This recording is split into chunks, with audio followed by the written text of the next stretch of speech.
యేసయ్య పాట పాడాలి ప్రతి చోట, పాడాలి ప్రతి నోట, పాడాలి ప్రతి చోట, పాడాలి ప్రతి నోట. హల్లెలూయా హల్లెలూయా హల్లెలూయా, హల్లెలూయా హల్లెలూయా హల్లెలూయా, హల్లెలూయా హల్లెలూయా హల్లెలూయా, హల్లెలూయా హల్లెలూయా హల్లెలూయా, హల్లెలూయా హల్లెలూయా హల్లెలూయా, హల్లెలూయా హల్లెలూయా పాట యేసయ్య పాట పాడాలి ప్రతి చోట, పాడాలి ప్రతి నోట, పాడాలి ప్రతి చోట,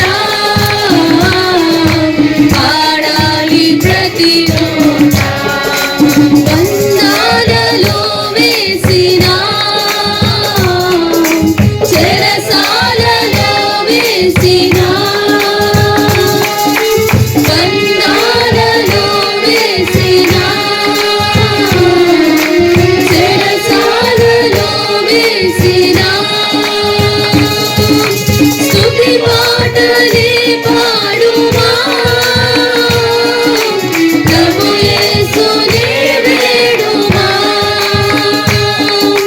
స్తుతి పాటలే పాడుమా,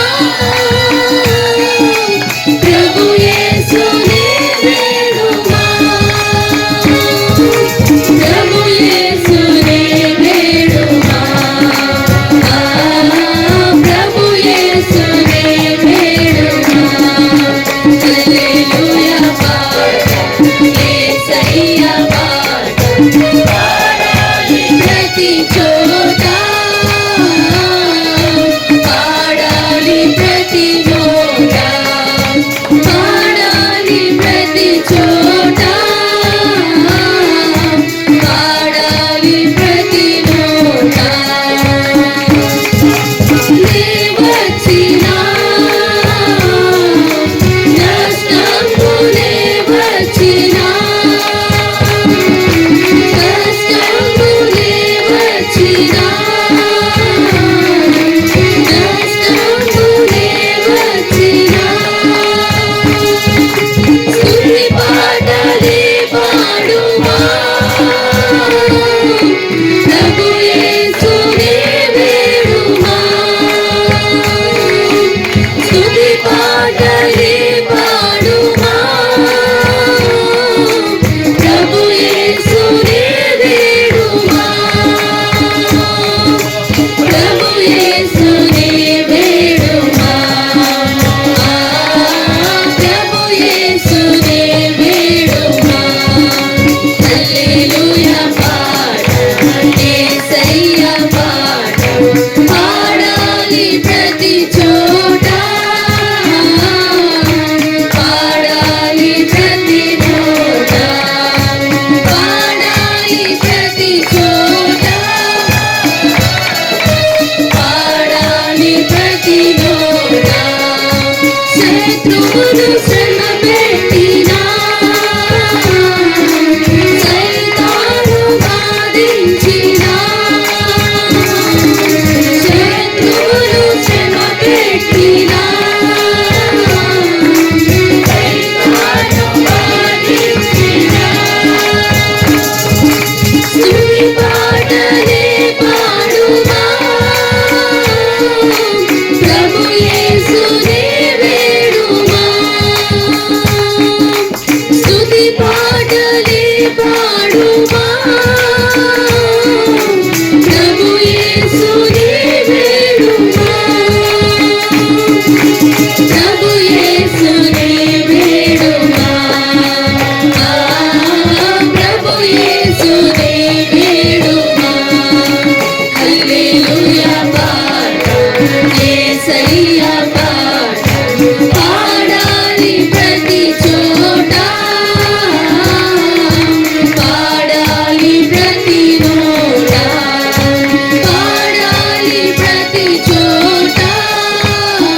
యేసయ్యా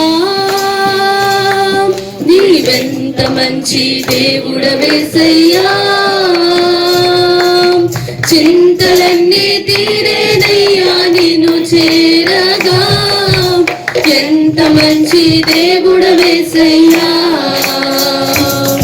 నా చింతలన్నీ తీరేనయ్యా నిన్ను చేరగా ఎంత మంచి దేవుడవేసయ్యా పాపినైనా నేను దూరంగా పారిపోగా నీ ప్రేమతో నన్ను క్షమించి నన్ను హత్తుకున్నావయ్యా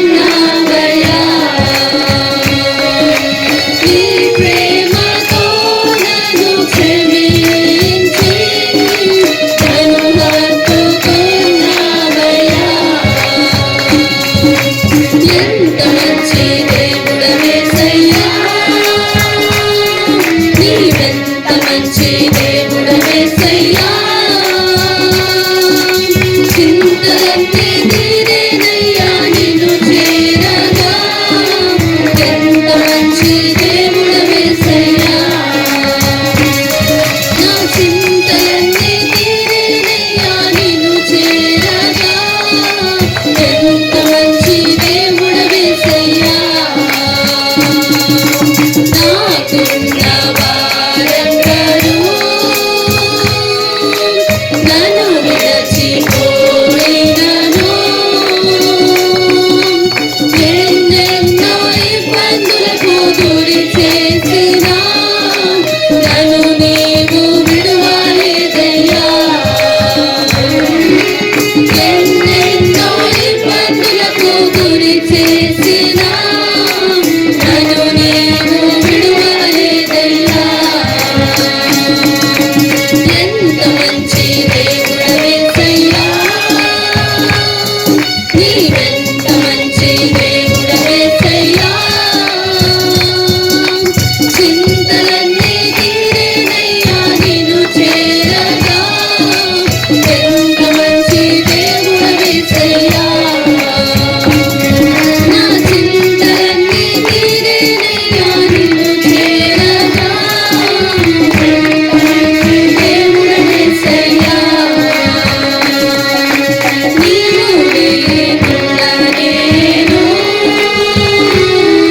ఈ లోకంలో బ్రతకాలేనయ్యా నీతో కూడా ఈ లోకం నుండి పరలోకం చేరదనేసయ్యా నీతో కూడా ఈ లోకం నుండి పరలోకం చేరదనేసయ్యా ఎంత మంచి దేవుడవేసయ్యా నీవెంత మంచి దేవుడవేసయ్యా చింతలన్నీ తీరేనయ్యా నిన్ను చేరగా ఎంత మంచి దేవుడవేసయ్యా నా చింతలన్నీ తీరేనయ్యా నిన్ను చేరగా ఎంత మంచి దేవుడవేసయ్యా పరిశుద్ధ బైబిల్ గ్రంథం నుంచి కీర్తనల భాగము 85వ కీర్తన చదువుకుందాం. కీర్తనల భాగము 85వ కీర్తన. ప్రధాన గాయకునికి కోరా కుమారుల కీర్తన. యెహోవా నీవు నీ దేశమేడులా కటాక్షము చూపి ఉన్నావు. చెరకుపోయిన యాకోబు సంతతిని నువ్వు వెనుకకు రప్పించి ఉన్నావు. నీ ప్రజల దోషమును పరిహరించి ఉన్నావు. వారి పాపమంతయు కప్పివేసి ఉన్నావు. నీ ఉగ్రత అంతయు మానివేసి ఉన్నావు. నీ కోపాగ్నిని చల్లార్చుకొని ఉన్నావు. మా రక్షణకర్తవగు దేవా, మా వైపునకు తిరుగుము. మా మీదనున్న నీ కోపము చాలించుము. ఎల్లకాలము మా మీద కోపగించదవా? తరతరములు నీ కోపము సాగించదవా? నీ ప్రజలు నీ యందు సంతోషించినట్లు నీవు మరలా మమ్మును బ్రతికింపవా? యెహోవా, నీ కృపను మాకు కనపరచుము, నీ రక్షణ మాకు దయచేయము. దేవుడైన యెహోవా సెలవిచ్చిన మాటను నేను చెవిని పెట్టెదను.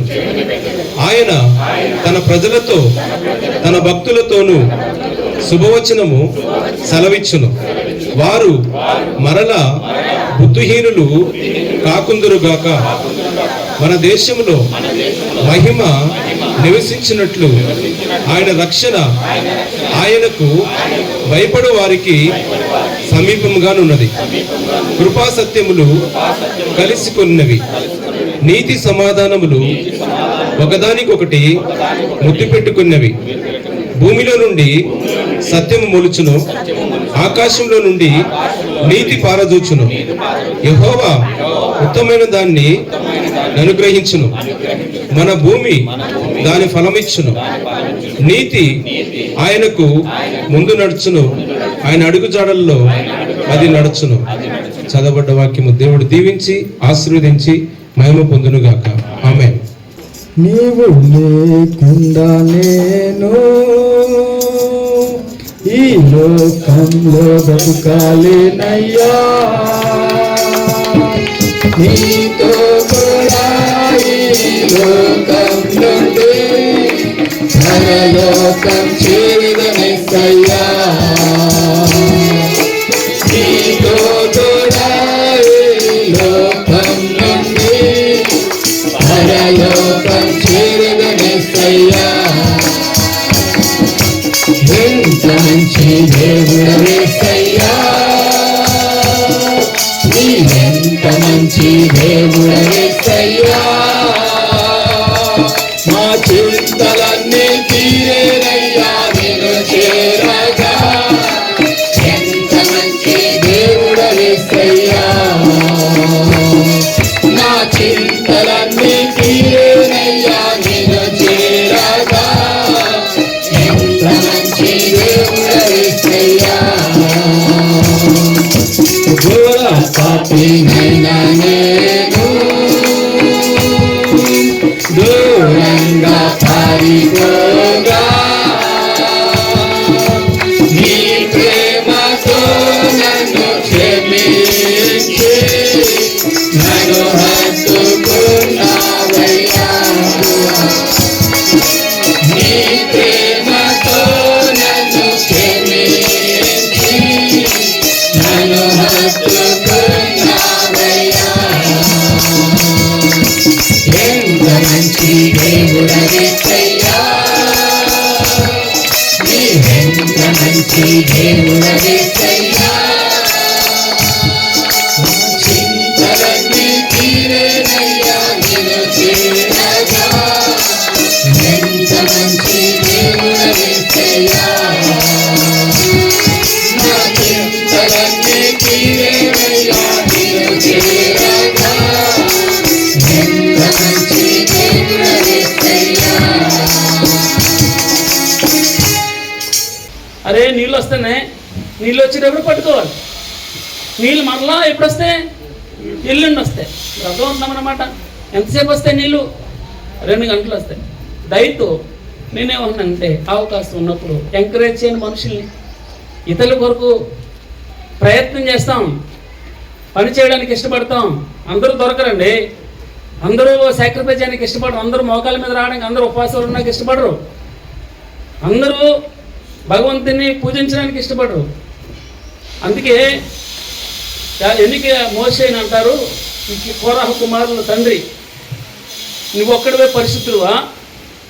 నిన్ను ఒక్కడే దేవుడు అనుకున్నాడా? మేము పరిశుద్ధులం కాదా?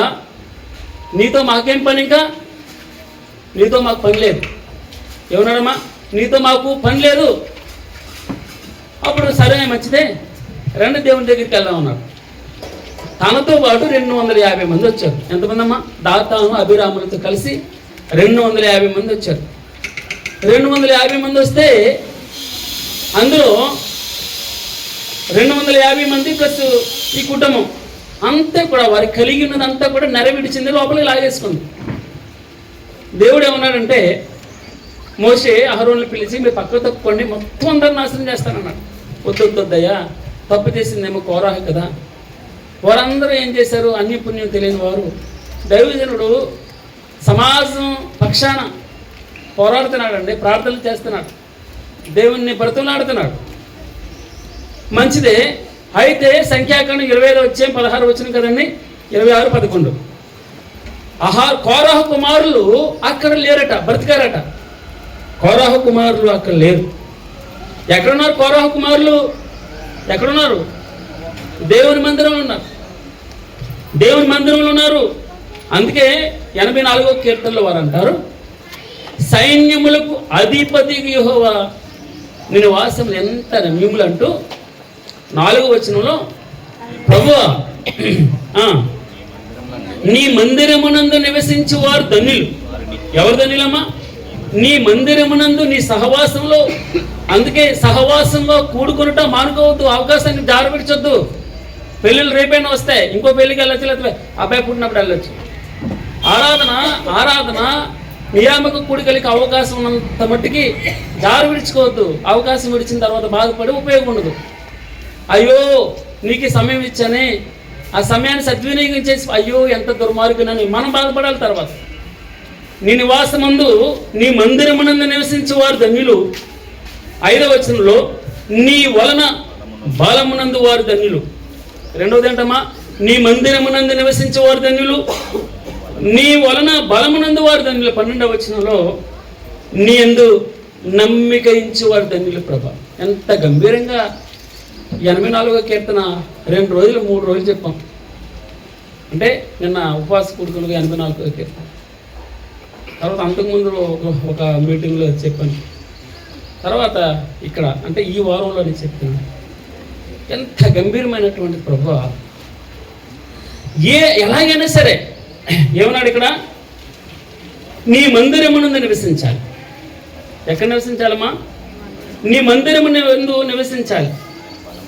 ఇక్కడ కీర్తన 4:3లో యెహోవా తన భక్తులను తనకు ఏర్పాటు చేసుకుంటున్నాడు. యెహోవా తన భక్తులను తనకు ఏర్పరచుకుంటున్నాడు. 39వ కీర్తన 7వ అధ్యాయంలో, ప్రభువా నేను దేని కొరకు కనిపెట్టుకున్నాను? నిన్నే నమ్ముకొని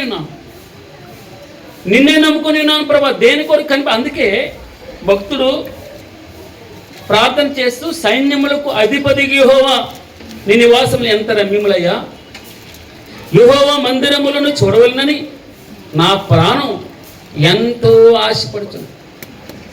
ఎంతో అంటే అన్లిమిటెడ్ కదండి, ఇన్ఫినిట్ అన్నట్టు. మనకి 42వ కీర్తన మొదటి అధ్యాయం చదవండి, మొదటి వచనం చదవండి. ఏమనుంది అక్కడ? తుప్పి నీటి వాగుల కొరకు ఆశపడినట్లు దేవా నీ కొరకు నా ప్రాణం ఆశపడుతుందయ్యా. దుప్పి అంటే తహతహలాడటం, అంటే తహతహలాడటం అంటే అర్థమవుతుందమ్మా ఏంటో? నోరు ఆరిపోతుంది, నీరు ఎక్కడ దొరికితే అక్కడ పరిగెడుతూ ఉంది. దుప్పి నీటి వాగుల కొరకు ఆశపడినట్లు. ఎక్కడ దొరుకుతుందా నీరు? ఎక్కడ దొరుకుతుందా అని ఆశపడినట్లు దేవా నీ కొరకు నా ప్రాణం ఆశపడుతుంది. సైన్యములకు అధిపతి యెహోవా నీ నివాసం ఎంత రమ్యములయ్యా. యెహోవా మందిర ఆవరణములు చూడాలని నా ప్రాణం ఎంతో ఆశపడుతుంది. మన శారీరక కళ్ళు తెరిచి వస్తే ఇక టెంట్లు కనబడతాయి, ఆ చుట్టూరు ఆ ఇసుక కనబడుతుంది, అవి కనబడతాయి. ఆ దైవజనుడు వచ్చి ఎలాగంటే నాకు ఇష్టం అనిపించలేదు ఆ మాట, ఎందుకు అనాలి అన్నట్టు అనిపించింది. అంటే ఏంటి పరిస్థితి అంటే ఆయన తెలిసి ఉండే అన్నో నాకు బాధ అనిపిస్తూ ఉంటుంది. ఏం చేయగలం చెప్పండి? ఎంతవరకు చేయగలమో అంతవరకు చేస్తున్నాం, ఎంతవరకు ప్రయత్నం చేయగలం అంతవరకు ప్రయత్నం చేస్తున్నాం. పరుగులు ఎడుతున్నాం, ఊరుకులు ఎడుతున్నాం, ప్రార్థనలు చేస్తున్నాం, మోకాళ్ళు ఉంటున్నాం, ఉపవాసాలు ఉంటున్నాం. ఇంక ప్రభువా ఇంకేం చేయాలి? ఇంక నేను చేయవలసిందంటే ఉద్యోగం వదిలేదంటే ఉన్నది ఊడిపోతుంది నాకు. అంటే ఇప్పుడు తిన్నా కూడా ఉండదు. అందుకే మనం మందిర ఆవరణములు, మన కన్నులు, ఆత్మీయ కన్నులు తెలిసి వస్తే ఇంకేం కనబడదు మనకి. ఆయన ఒక్కడే కనబడతాడు. మనకి ఆయనకే సంబంధం, మనుషులతో కాదు. ఈ జీవన యాత్ర మన భగవంతుడితో, నీవు ఆయనకి మనకే సంబంధం. అందుకే యెహోవా మందిరావరణలు చూడాలంటే మనసిప్పాలి, ఆత్మీయ కనులు తెరవాలి, మనోనేత్రాలు తెరవాలి. అన్నీ మర్చిపోయి అన్నీ కింద పడేసి భగవంతుని చూడగల మనోనేత్రాలు మనకి ఇవ్వాలని ప్రార్థన చేయాలి. అట్టి మనోనేత్రాలు తెరవబడిన హృదయం, కళ్ళు తెరిచి ఆత్మీయ కనులు తెరిచి ఆయన ఆరాధించాలి. జీవము గల దేవుని దర్శించడానికి నా హృదయం, నా శరీరం ఆనందంతో కేకలు. ఎప్పుడు వేయగలం కేకలు? మెటీరియల్ లైఫ్ని చూస్తున్నంతసేపు కేకలు వేయలేం. భగవంతుడు ఏంటో అర్థం కాదు మనకి. ఆయన ఎందుకు పూజించాలో అర్థం కాదు. చర్చికి ఏదో టెంపరీ రావాలి ఇవాళ అన్నట్టు కాకుండా ఎందుకు వస్తున్నా భగవంతుని ఆరాధించడానికి, ఆయన పూజించడానికి మనస్ఫూర్తిగా. అందుకే సజీవ యాగంగా అన్నాడు 12వ అధ్యాయం 1వ వచనం. ఏమన్నాడమ్మా? సజీవ యాగంగా ఆయన ఆరాధించడానికి వచ్చేవాడు.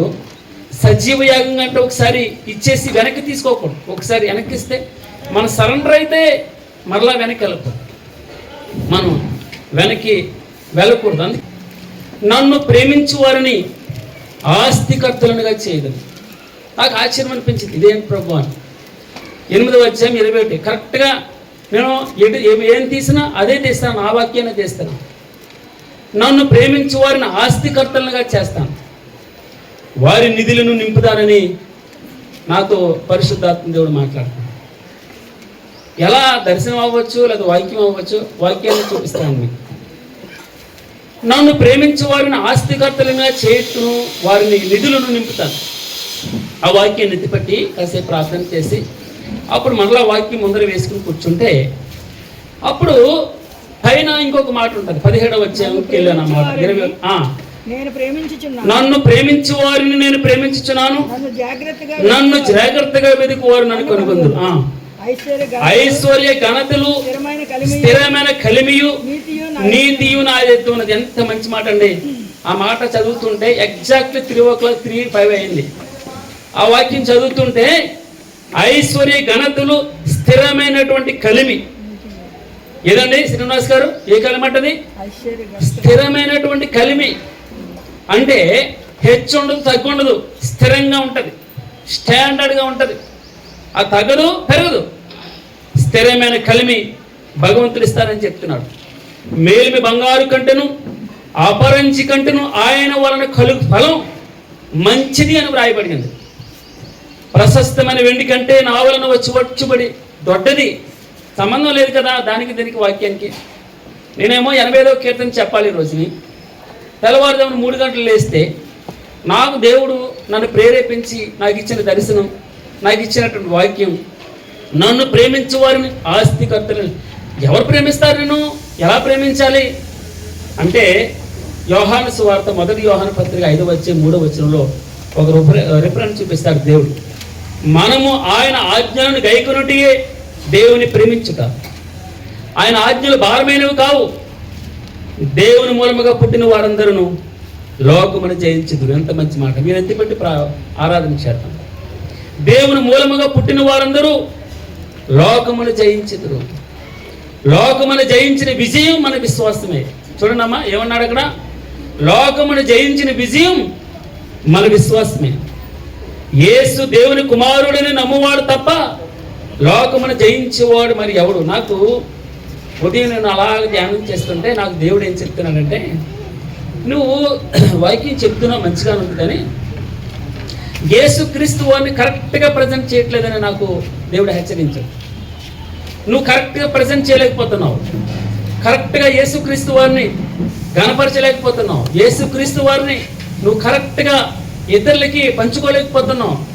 ఆయన స్వభావాన్ని, ఆయన యొక్క జ్ఞానాన్ని, ఆయన యొక్క బలాన్ని, ఆయన దైవత్వాన్ని, ఆయన కుమారుడని, దేవుని కుమారుడని సరిగా నువ్వు ప్రకటన చేయలేకపోతున్నావని పదే పదే గుచ్చి నాతో మాట్లాడాలని స్పష్టంగా నేను చూస్తూ ఉన్నాను, ధ్యానం చేస్తూ ఉన్నాను.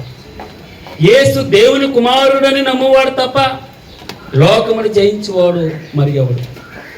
అదే యోహాను పత్రిక 3వ అధ్యాయం 4వ వచనంలో, పాపము చేయి ప్రతివాడును ఆజ్ఞను అతిక్రమించు. ఆజ్ఞ అతిక్రమమే పాపం. పాపమును తీసివేయటకే ఆయన ప్రత్యక్షమయ్యాడు. అది మీకు తెలియదు కదా. ఆయన యందు పాపమేమీ లేదు. ఆయన యందు నిలిచిండు వాడెవడును ఆయనను చూడలేను లేదు, ఎరగను లేదు.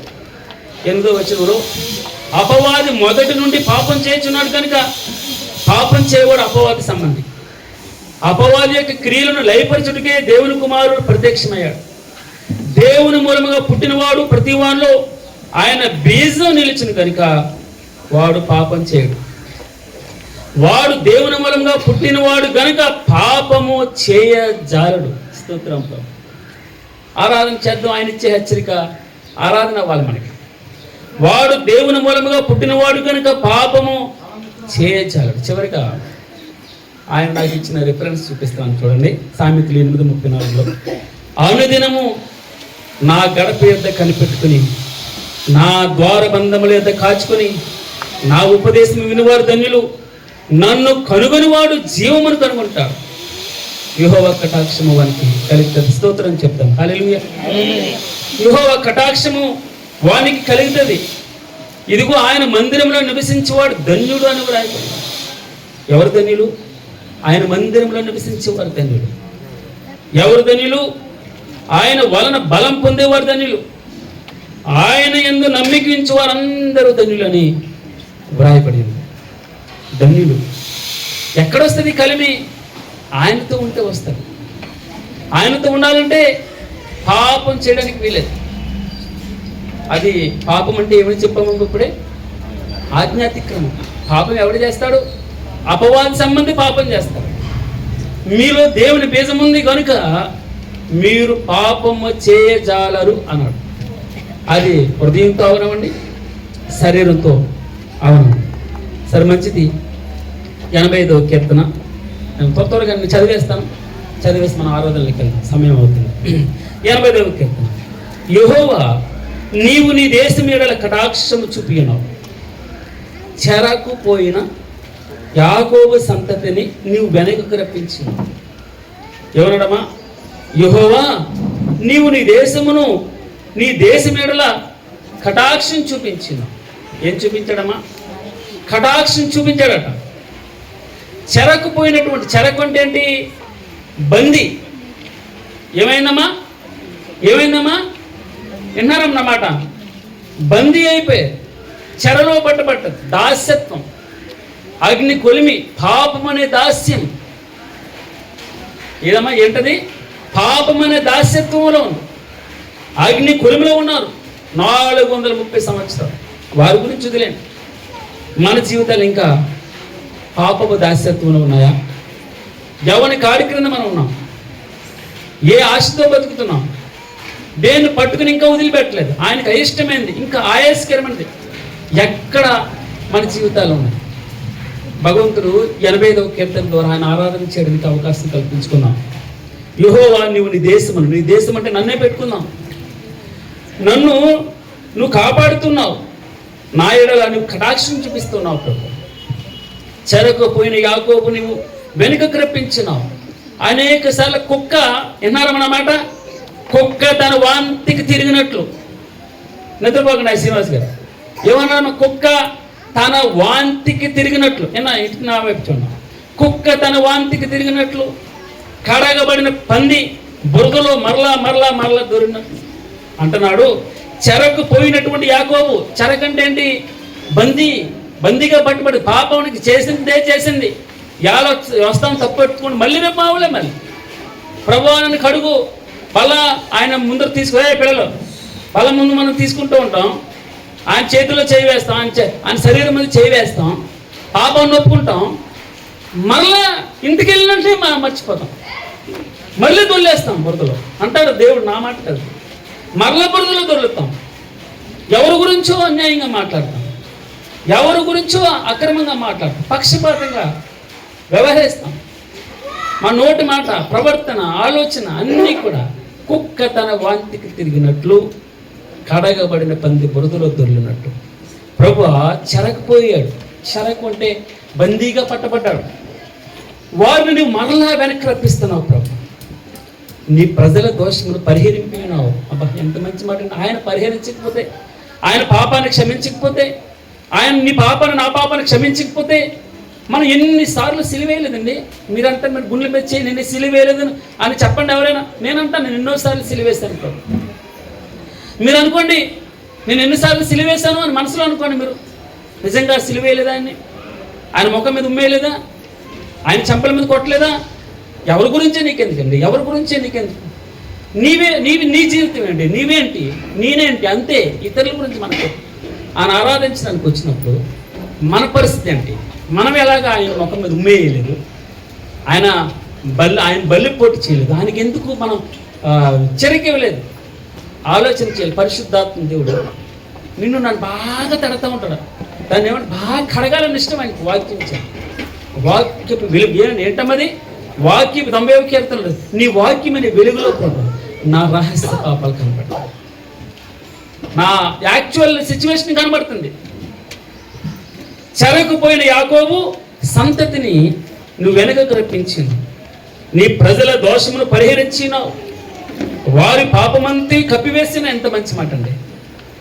103వ కీర్తన కదా, పాడమట్టికి తూర్పు ఎంత దూరమో, పాడమట్టికి తూర్పు ఎంత దూరమో ఆయన మన అతిక్రమములను మనకంత దూరపరిచినాడు. 13వ వచనంలో తండ్రి తన కుమారుల ఎడల జాలిపడినట్లు యెహోవా తన యందు భయభక్తులు గల వారి ఎడల జాలిపడుతున్నాడు. ఎందుకో తెలుసామా? వారి పాపమంతయు కప్పివేసినాం, నీ ఉగ్రత అంతయు మానివేసినాం, నీ కోపాగ్ని చలార్చుకుని మా రక్షణకర్త ఒక దేవా మా వైపు తిరిగాయా, మా మీద నున్న నీ కోపం చలి. ఎందుకు కోపం వస్తుంది ఆయనకి? ఎందుకు తండ్రికి ఎందుకు కోపం వస్తుంది? పిల్లల మధ్య మాట పెట్టకపోతే ఎన్నిసార్లు మాట తప్పారండి? మాటికి మాట తప్పుతున్నారు. వచ్చారు అంటే మనం కమిట్ చేస్తాం ఇక్కడ భగవంతుని దగ్గర ఆరాధన చేయడానికి. ఎందుకంటే అద్భుతం ఆయన ఏం కదా, ఎంతకంటే అద్భుతమైనటువంటి వాక్యం ఏముంటుంది? మన పాపములు పరిహరించవు ప్రభు. నువ్వు ఒకవేళ మా పాపాన్ని నువ్వు పరిహరించకపోతే నీ ఉగ్రత మా మీదకి వస్తుంది, నీ కోపాగ్ని మా మీదకి వస్తుంది. మా రక్షణకర్త ఒక దేవ మా వైపుకు తిరగాలి. నువ్వు తిరగకపోతే ఏమన్నా నశించిపోతుంది. మా మీద నుండి నీ కోపం చాలించేయా? ఎల్లకాలం మా మీద కోపగించేదివా? తరతరములు నీ కోపం సాగించేదివా? నీ ప్రజలు నీ యందు ఆరోచన నీ ప్రజలు నీ యందు సంతోషించినట్లు నీవు మరలా మమ్మను బ్రతికింపవా? యెహోవా నీ కృపను మాకు కనపరచుము, నీ రక్షణ మాకు దయచేయము. దేవుడని యెహోవా సెలవిచ్చిన మాటను నా చెవిని పెడతాను, నేను వింటాను, అప్పుడు బ్రతుకుతాను. ఇంకా అంతకంటే సూత్రం ఏమీ లేదు. ఏం చేయాలమ్మా మనం? ఆయన మాట వినాలి. ఆయన మాట వినేటటువంటి వాడు ఉదయాన్నే ఆయన వెతుకుతాడమ్మా. ఇంకంతలో నేనేం చెప్పక, ఉదయాన్నే మోకరు వెళ్తాడు, ఉదయాన్నే బైబిల్ ముట్టుకుంటాడు. ఆయన నిజంగా ఆయన పిల్లలైతే ఆయన ఆరాధించడానికి రాత్రంతా సుఖనితనిచ్చాడు. ఉదయం లేచినట్టు మోకరెళ్ళి ముఖం కడుకుని వచ్చి బైబిల్ తీస్తాడు. బైబిల్ తీయాలి, ప్రార్థన చేయాలి. ఆ కుటుంబం చల్లగా ఉంటుందమ్మా. ఆ కుటుంబంలో చిరాకులు ఉంటాయి, ఉండకపోవడం, బాధలు ఉంటాయి, ఇరుకులు ఉంటాయి, అనారోగ్యాలు ఉంటాయి, ఇబ్బందులు ఉంటాయి, అప్పులు ఉంటాయి, అన్నీ ఉంటాయి.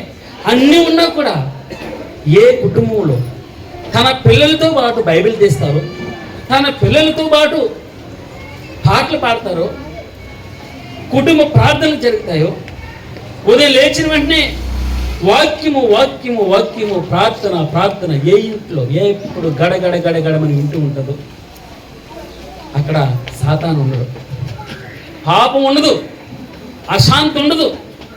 జబ్బున్న, రోగం ఉన్న, అశాంతి ఉన్న, డైపర్ పెట్టుకునేంత దారుణమైనటువంటి జబ్బున్న భగవంతుడు మనతో ఉంటాడు. ఆయనకి ఇష్టమైంది పరిశుద్ధత ఇష్టం. అందుకంటే ఏం లేదు. మనం ఆరాధించడానికి పాపం పరిహరింపబడ్డాం. ఇక్కడ ఏమని చెప్పాం మనం? అయ్యా మా పాపం అంతే కప్పేశాను, నీ ప్రజల దోషమును పరిహరించినావు. చెరకు పోయినటువంటి యాకోబును మరలా అగ్నిలో నుండి, ఎవరమ్మా? అగ్నిలో నుండి కొందరు లాగినట్టు పాపములో నుండి లాగుతున్నావు, బద్ధకాల నుంచి లాగుతున్నావు, నిద్ర నుంచి లాగుతున్నావు. భయం లేకుండా, దేవుడు అంటే భయం లేకుండా, ప్రార్థన జీవితం లేకుండా, వాక్యం చదివే అనుభవం లేకుండా, క్రమశిక్షణ కోల్పోయి జీవితాలు నాశనం చేసుకుని దేనివైపో చూస్తున్నాం మనం. ఎక్కడో ఆశ, ఎక్కడో ఏదో ఉందని వెతుకుతున్నావు. నిద్ర నుంచి లేచిన సెల్ ఫోన్ అని దరిద్రాన్ని పట్టుకుని, సాతాన్ని పట్టుకుని, దెయ్యాన్ని పట్టుకుని దాంతో కాలక్షేపం చేయండి, నిద్రలే మానేస్తున్నాం. పరిశుద్ధాత్మ దేవుడు మన కుటుంబాన్ని ఎవరికో అక్కర్లేదండి. నువ్వెవరికో సువార్త చెప్పక్కర్లేదు. నా బతికే కొంపు కొడుతుంది, నేనే మరలా వెనక్కి వెళ్ళిపోతున్నాను, జారిపోతున్నాను, స్థిరంగా నిలబడను, ప్రార్థనలో నిలకడ ఉండదు, స్థిరమైన కలిమైన ఆ భావంలోనే మనం ఉండవు. ఇంకే వాక్యం ఖండిస్తుంది, వాక్యం సరి చేస్తుంది. నిన్ను బాగు చేసేవాడు కొడతాడు, తిడతాడు. సరిగా చేయడానికి నీ పిల్లల్ని సరిగా పెంచాలి అని నువ్వు ఎలా కొడతావో నీ పిల్లల్ని, దైవజనుడు అనేవాడు పరిశుద్ధాత్మ దేవుడు నీకు కొంచెం కష్టం కలిగించవచ్చు. అంత మాత్రం చేత దేవుడు ఏదో మర్చిపోడని నువ్వు అనుకో. నా మటుకు నేను కూడా ఆయాసం ఎందుకు వస్తుంది?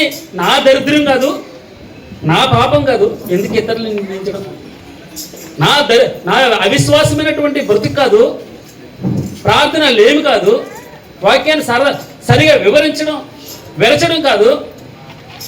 ప్రతి మనిషి ఆయన ఆరాధించడానికి మనం వచ్చాం. ఆయన ఆరాధించేటప్పుడు జాగ్రత్తగా అర్థం చేసుకోండి, మనం ఖండితంగా ఉంటుంది. ఆయన ఆరాధించేటప్పుడు మనం సరి చేసుకోవాలి, మనం సరి చేసుకోవాలి. నోటి మాటలతో ఒకరు ఆరాధించిన ఆయన ఎవడెన్ని రోజులు బతుకుతాడో, ఎవడెక్కడ ఉంటాడో రేపు. నా మట్టుకు నేను ఆయనతో అంతే కట్టుకోడు, ఆయనలో ఉండాలి. అందుకే ఆయన మీరును మీ ఎందు నా మాటలను సులభమేం కాదు. యేసుప్రభువు నమ్ముకో సుఖం వచ్చేది, దరిద్రం గుండు కాదు, సుఖం వచ్చేది. యేసుప్రభువు నమ్ముకోండి, కష్టపడాలి, మోకాళ్ళే వేయించాలి. యేసుప్రభువు జొమ్ములు ఇచ్చుకుని బాగా కొట్టువారు అక్కడ. ఇప్పుడు ఎక్కడున్నాయి మోకాళ్ళు ఏమంటే నువ్వెవడవరా అంటారు. మోకాళ్ళు వేసే అనుభవాలు ఉన్నాయా సండే స్కూల్లో? పిల్లలకి సండే స్కూల్లో మోకాళ్ళు వేసే అనుభవాలు ఉన్నాయా? నేర్పిస్తున్నామా?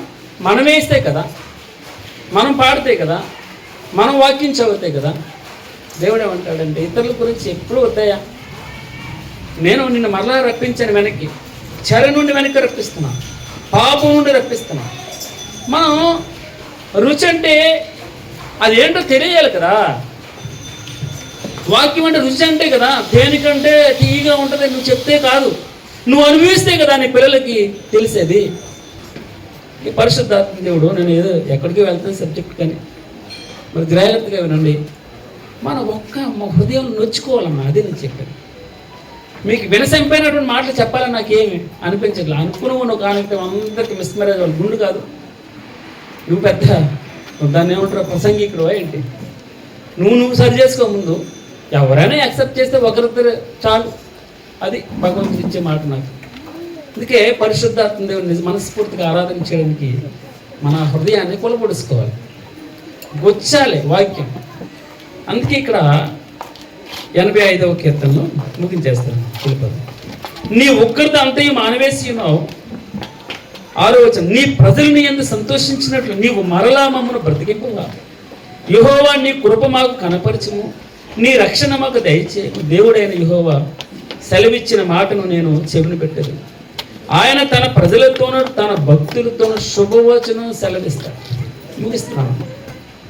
ఆయన తన భక్తులతో శుభవచనం ఇస్తాడు. ఏమంటామా? శుభవచనం. శుభవచనం అంటే ఏంటి? మంచి మాట. మంచి మాట అంటే ఏంటో తెలుసమ్మా? పొగడత కాదు, కొట్టడం. అర్థమైందండి? కొట్టడం అన్నమాట. పొడవబడ్డారు అక్కడ. పేతురు గారు వాక్యం చెప్తుంటే గొచ్చబడ్డారు. కింద ఏమైనా ఉంటుందండి? పొడవబడివి. అప్పుడు వచ్చిన మారు మనసు, అప్పుడు వచ్చిన పాపక్షమాపణ అనుభవం, అప్పుడు వచ్చింది బాప్తిస్మం అనే గొప్ప సంగతి, అప్పుడు వచ్చింది పరిశుద్ధాత్ముడు. కదండి? అవునమ్మా? నాకు అర్థమైంది. మనం ఆరాధన చేసేటప్పుడు మన హృదయాల్లో వాక్యం చేత గొచ్చపడం, శుభవచనం కింద మనం యాక్సెప్ట్ చేయగలం. ఆయన వాక్యం అన్ని శుభవచనాలే, అన్ని మనల్ని కరెక్ట్ చేస్తాయి. మనం కరెక్ట్ కావడమే శుభం. మనం మోకరిల్లి ప్రార్థన చేయడం శుభం, మనం ఆరాధన చేయగలగడం శుభం, మన బలలో పాల్గొవడం శుభం. ఇవన్నీ చేయాలంటే ముందు ఇంకోటి ఉంటుంది, అది మన హృదయాలు కూర్చబడాలి. మన పిల్లలు ఉదయం లేచినండి ఏం పట్టించుకోకండి, భగవంతుని నామస్మరణలో ఉండాలి. కొద్దిసేపు లేచిన వెంటనే పరిశుద్ధ బైబిల్ గ్రంథం ప్రార్థన చేయాలి, పరిశుద్ధ బైబిల్ గ్రంథం చదవాలి. ఈ రెండు అలవాట్లు లేకపోతే నీ జీవితం ఆరాధన చేసిన ఉపయోగం లేదు. నువ్వు క్రైస్తవుడిగా ఉండి కూడా ఉపయోగం లేదు. సాయంత్రం అయినండి కుటుంబ ప్రార్థన ఉన్నంతసేపు కొద్దిసేపు అయినా కుటుంబంతో నా మట్టుకు నేను కూడా ఎక్కడికైనా వెళ్ళినప్పుడు కూడా కుటుంబం ప్రార్థన చేసుకున్నారని అడుగుతాను. కుటుంబ ప్రార్థన చేసుకో. అన్నం తినేటప్పుడు ప్రార్థన చేయాలి. ఎక్కడున్నా చెయ్యిలు ఎత్తాలి. దాని మీద ఎక్కడున్నా కూడా చెయ్యిలు ఎత్తాలి. మనం ఆరాధన అంటే మన చిన్న చిన్న క్రియల్లో ఆయన ఆరాధించాలి. ఇక్కడికి వచ్చేదో 4 మాటలు చెప్పేసి ఆయన మెప్పించేది మన బ్రతికే గొప్ప ఆరాధన. మన కుటుంబమే ఆరాధన, మన జీవితమే ఆరాధన. మనం ఆయన బేజు ఉంటే మనలో ఏమంటామా, ఆయన బేజు ఉంటే పాపం చేయజాలడు అన్నాడు. అది ఆరాధన. ఆరాధన అంటే పాపం చేయకుండా ఉండడం, ఆయన మరల సిలువ కప్పు చెప్పుకుండడం కదండి. ఆయన ముఖం మీద ఉమ్మి వేయకుండా ఉండడమే ఆరాధన. ఎన్నిసార్లు నేను శ్రమ పెట్టాను ప్రభువా, ఎన్నిసార్లు నేను నాయన చెంప మీద కొట్టాను, ఎన్నిసార్లు నేను కాళ్ళతో తన్నాను తండ్రి. ఎవరి గురించి అలాగని చెప్పేసి వాట్సాప్లో మెసేజ్లు పెడతాను. నువ్వెన్నిసార్లు తన్నావు ఆయన్ని, నువ్వెన్నిసార్లు కూర్చావు, నువ్వెన్నిసార్లు ముఖం మీద ఉమ్మేస్తావు, నువ్వెన్నిసార్లు జుట్టు పట్టుకు లాగావు, నువ్వెన్నిసార్లు ఆ కొరడా దెబ్బలు కొట్టావు ఆయన్ని, ఎన్నిసార్లు కాళ్ళతో తన్నావు, ఎన్నిసార్లు బైబిల్ని కాళ్ళతో తను ఇసిరేసావు, ఎన్నిసార్లు గుండెల మీద పెట్టుకుని నేను పరిశుద్ధుని అని చెప్పేసి అనుకున్నాను. నేను పరిశుద్ధుని అనుకున్నాను. నా మట్టుకు నేను కూడా అనుకున్నాను. ప్రభు దయతో క్షమించు. నాతో ఆయన పలుకుతున్నాడు. ఆయనకి ఆరాధన అంటే నిన్న మనం ఆ దేవాలయం గురించి చెప్పాం. దేవాలయం లోపలికి వచ్చిన వెంటనే గంగాలు ఉంటుంది, రెండవది బలిపేట ఉంటుంది. గంగాళం దగ్గర దహించివేయబడాలి, మనం కాల్చబడాలి. ఆ పాపమంతా గంగాళంలో ఉన్న నీళ్ళతో శుద్ధి చేసుకోవాలి. అప్పుడు పరిశుద్ధాలయంలోకి రాగలరు. పరిశుద్ధాలయంలో 3 వస్తువులు చూపించాడు. ధూపవేదిక, సన్నిధి రొట్టెల బల్ల, మూడవది దీపవృక్షం. అన్నిటికంటే ఎత్తైంది ధూపవేదిక. ధూపవేదిక ప్రార్థన, ఆరాధన ఆయనకి ఇవ్వడం, ఆరాధనానికి ఆయనకి ఇవ్వడం, ఆయన స్తుతించడం, సజీవ యాగం కాలిపోవడం. అక్కడే బలిపేట దగ్గర కాలిపోయాడు సగం. మిగిలింది ఏమనుంటే ఆ గంగాళం దగ్గర కాలు కొట్టుకుని వచ్చాడు కిందకి లోపల. ధూపం వేస్తున్నాడు, ప్రార్థన చేస్తాడు. జవాబు రాకపోని, వినకపోని. ఇతరుల గురించి నువ్వు నిజమైన క్రైస్తవుడు అయితే నలుగురు నేను తిట్టుకోవాలి. ఎలా తిట్టుకోవాలి? ఎప్పుడు వీడికి ఎప్పుడు ఇదేరా, ఎప్పుడు ఇదో గొడవ ఏంటి, చిరాకు ఉండొచ్చు. మనం మాట ఉచ్చరించిన, క్రియ చేసిన ఏసునామం పరిశుద్ధంగా మనం బ్రతికింది, ప్రత్యేకంగా సెపరేట్గా. ఏం కావాలి? నలుగురు వెళ్తే నువ్వు గుండోడు, నువ్వు పరిశుద్ధుడు ఎలా అవుతావు? నువ్వు క్రైస్తవుడు వెళ్ళి. పరిశుద్ధాత్మ దేవుడు నా మట్టుకు నాకు హెచ్చరిస్తున్నాడు. మనుషులతో ఎట్టి పరిస్థితులు బిచ్చోడిగా ఉండొద్దు. నువ్వు నీకు ఏ సంబంధం రా అంటాడు. ఇలా అర్థమవుతామన్న మాటలు. బిచ్చోడిగా ఉండడానికి వీలేదు. నువ్వు ఆరాధన చేస్తే బిచ్చోడిగా ఉండడానికి వీలేదు. పాపంతో నీకు సంబంధం లేదు. ఆయన బేజం ఉంటే నువ్వు పాపం చేయజాలవు అన్నాడు. అప్పుడు నిజమైన ఆరాధన మన హృదయాల నిండుగా వస్తుంది. ఇక్కడ నలుగురితో చెప్పేసి ప్రభువారిని ఆరాధిస్తున్నాను అంతసేపు అంత పెద్ద అది కాదు. నిజంగా ఆరాధన మన బ్రతికే ఆరాధనగా ఉండాలి, మన జీవితమే ఆరాధనగా ఉండాలి, మన కుటుంబం ఆయనకి ఆరాధనగా ఉండాలి. నీకు సజీవ యాగంగా నీకు సమర్పించుకుంటాను ప్రభు అంటే ఏంటో తెలుసా? ఒకసారి మన బ్రతుకుని ఆయనకి ఇచ్చేసి మరలా ఆయనకి తీసుకోకూడదు. సర్లే ప్రభు కాసేపు ఉండు, పక్కన పెట్టే, బైబిల్ మీద దుప్పటి కప్తే ఆయన కన్నులు మూసివేసావని నువ్వు అనుకుంటున్నావు. చీకట్లో ఉన్నా, ఒంటరిగా ఉన్నా, ఎక్కడున్నా ఆయన కన్నులు నేను చూస్తూనే ఉన్నా. కెమెరా ఎంత మెగాపిక్సెల్స్తో ఆయన క్యాప్చర్ చేస్తున్నాడు. నీ వీడియోని క్యాప్చర్ చేస్తాడు. నువ్వేనంటే తెలివైన వాడు. 10 చుట్టూరు, ఆ ఇంటి చుట్టూ 10 కెమెరాలు పెట్టేసి సీసీ కెమెరాలో ఫుటేజ్ రికార్డ్ చేయడం ఆయనకు తెలీదు. ఆరాధన చేయడానికి మేము వెళ్తాము. 85వ కీర్తన జ్ఞాపకం చేసుకో. మనంతట మనమే ఎవరికి వారమే. నువ్వు 40 సంవత్సరాల క్రైస్తవుడు అయినా లెక్కలేదు ఆయనకి. 4 రోజులు క్రైస్తవుడితో సమానంగా ఉండలేవు నువ్వు. పాపాన్ని త్యజించకపోతే, పాపాన్ని ఆయన దగ్గర ఒప్పుకోకపోతే, పరిశుద్ధత గురించి పాగలాడకపోతే ఎప్పుడు వస్తాయి తెలిసేవన్నీ? ప్రార్థనతోటి, వాక్యంతో వస్తాయి. అప్పుడే పరిశుద్ధాత్మ దేవుడు సహాయం చేస్తాడు. నువ్వు ఆయన దగ్గరికి వెళ్ళకుండా నాకు ఎందుకు సహాయం చేయట్లేదు? ఆదివారం క్రైస్తవుల దగ్గర రాడు ప్రభు వారు. ఆదివారం టు ఆదివారమే నో. భగవంతుడికి ఎప్పుడు ప్రతి క్షణం అండి, ఎప్పుడు ఎల్లప్పుడూ పరిశుద్ధత పరిశుద్ధత పరిశుద్ధత పరిశుద్ధత పరిశుద్ధత. మంచి ఆరాధన చేద్దాం, ఆరాధన చేద్దాం మనస్ఫూర్తిగా. మనల్ని మనం తగ్గించుకుందాం. ఎవరికి కనపడద్దు. మన జీవితాలు మనకి ఆయనకే కనపడాలి. ఆయన దగ్గర మనం కడుక్కోవాలి, ఆయన దగ్గరే సరి చేసుకోవాలి, ఆయన్నే మనం పూజించాలి, ఆయన్ని ఆరాధించాలి యేసుక్రీస్తు నామంలో. దేవుడు కొద్ది మాటలు దీవించింది కాక. बोलिए जिंदा खुदा वाला यीशु मसीह की जल्दी आने वाला यीशु मसीह की राजा का राजा यीशु मसीह की హల్లెలూయా. ఈ జై ఎప్పుడు నాకు అలవాటు ఏంటి తెలుసా? పరశురామ్ అంకుల్ ఉండేవాడు. అంకుల్ స్టేజ్ మీద ఎప్పుడు వచ్చి కూర్చుని నుంచున్నా నాకు ఈ జై అంకుల్ జై ఎప్పుడు అంటాడు అన్నట్టు ఎదురు చూస్తూ ఉండేటాడు తెలుసా. ఇంకోటి ఈ మందిరంలో నేను ఎట్లా అంటే, ఈ మందిరానికి ఎన్ని సంవత్సరాలు, నాకు అన్ని సంవత్సరాలు. నేను 18 ఇయర్స్ ఈ చర్చ్కి వచ్చేటోడు కంటిన్యూగా. మేము దూరం అయిందంటే చర్చ్, అది కూడా చెప్తాను. అయితే నా బేస్ ఏంటంటే, నేను ఒక సివిల్ ఇంజనీర్ని. సివిల్ ఇంజనీర్కి ఫస్ట్ ఓ పిల్లర్ లేపాలంటే దానికి ఫూటింగ్ కావాలా. ఆ ఫూటింగ్ నాకు ఈ చర్చ్, అర్థమైందా? ఆ ఫూటింగ్ నాది పైన ఎన్ని రంగులు వేసినా దాని ఫూటింగ్ స్ట్రాంగ్ ఉంటుంది. ఆ ఫూటింగ్ నేను ఈ చర్చ్లో నేను పొందుకున్నాను. పట్టింప శ్రేష్ఠ గ్రంథము బైబుల్, పఠింప శ్రేష్ఠ గ్రంథము బైబుల్, అనుదినం పఠించిన ప్రేమతోడ నడుపును. ఓ పఠింప శ్రేష్ఠ గ్రంథము Bible. The best book to read is the Bible. The best book to read is the Bible. If you read it every day, it will help you all the way. Oh, the best book to read is the Bible. दुनिया में सबसे प्यारे पुस्तक Bible, दुनिया में सबसे प्यारे पुस्तक बाइबल.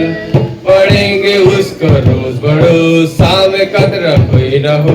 ओ दुनिया में सबसे प्यारे पुस्तक बाइबल.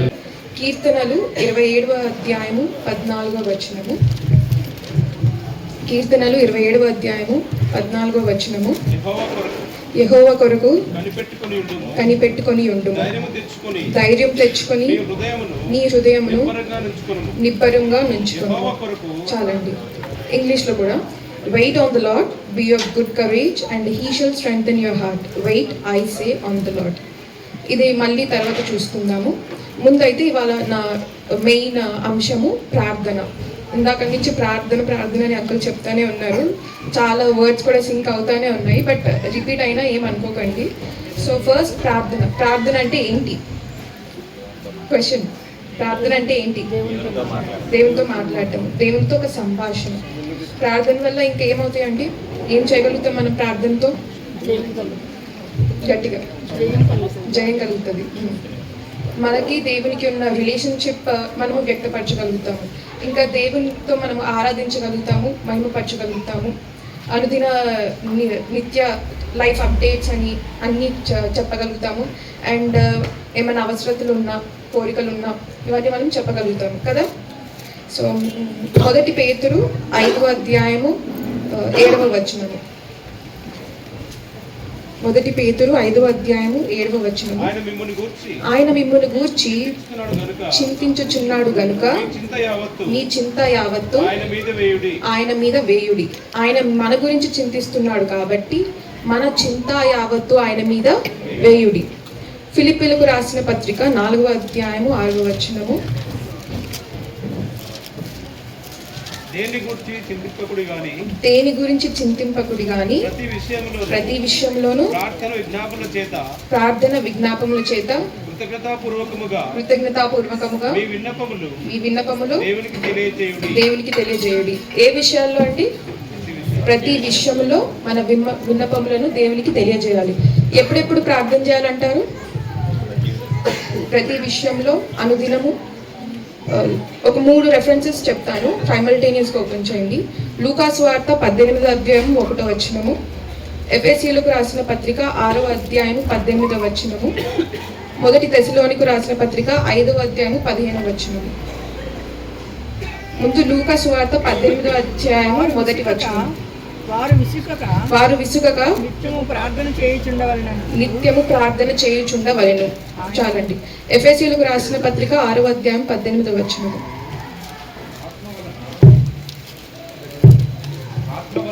ఆత్మ వలన ప్రతి సమయమందును ప్రతి విధమైన ప్రార్థనను విజ్ఞాపనను చేయుచు ఆ విషయమై సమస్త పరిశుద్ధుల నిమిత్తము పూర్ణమైన పట్టుదలతో విజ్ఞాపన చేయుచు మెలకువగా ఉండుడి.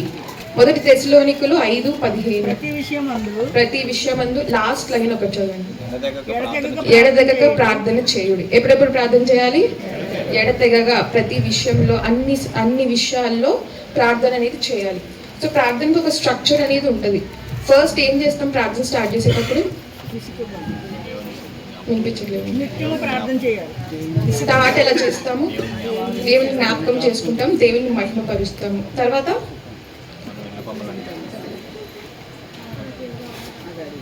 రిక్వెస్ట్ చేస్తాము. సో ఒక సింపుల్ 5 ఫింగర్ రూల్ అనేది నేను చెప్తాను. సో మనం ప్రార్థన చేసేటప్పుడు చేతులు జోడిస్తాం కదా. సో మనకి ఫస్ట్ ఫింగర్ ఏంటి? బొటనేలు. ఈ బొటనేలు మనకి అన్నిటికన్నా దగ్గరగా ఉంటుంది. ఒక రెఫరెన్స్ ఓపెన్ చేయండి. ఫిలిప్పీలకు రాసిన పత్రిక 1వ అధ్యాయం 3 నుంచి 5 వరకు.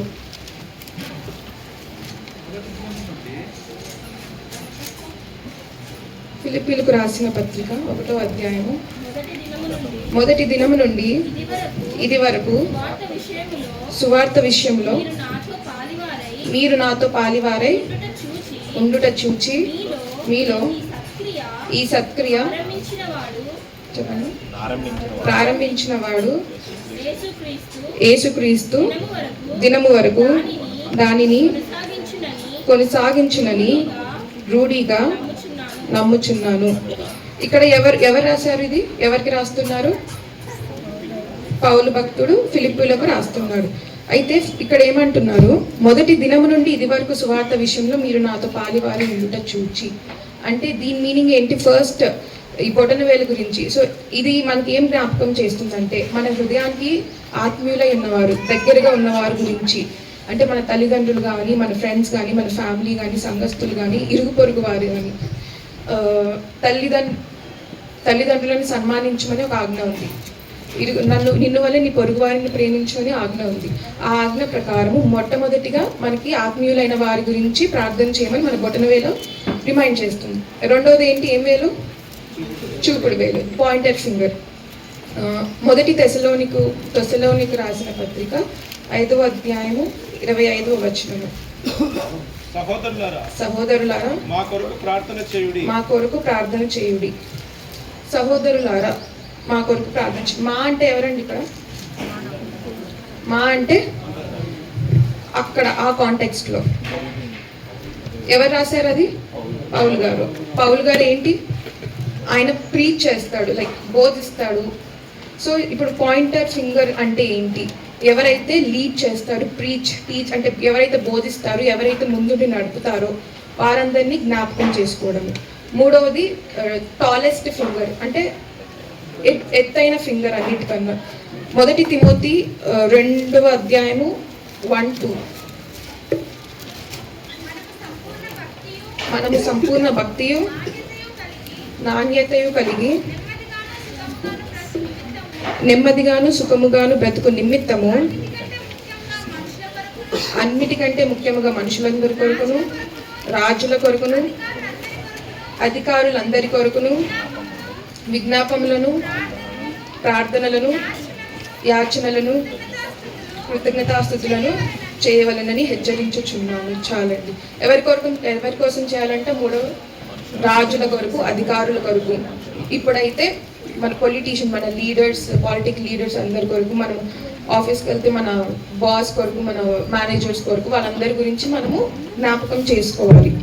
4వది యాకోబు పత్రిక 5వ అధ్యాయము 13వ వచనము.